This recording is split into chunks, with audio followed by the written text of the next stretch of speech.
हल गइल के हमर जिंदगी खराब हो जियता रुझान तू तो होके आबाद हो चल गइल के हमर जिंदगी खराब हो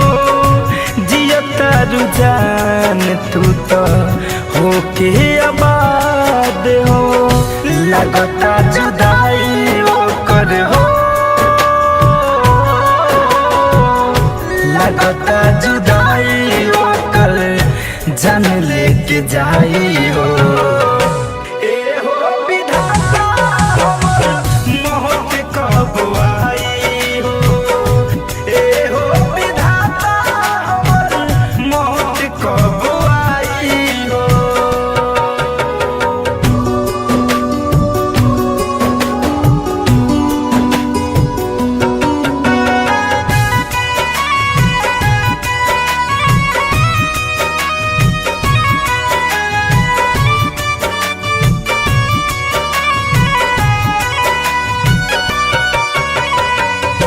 कैसे के प्यार केहू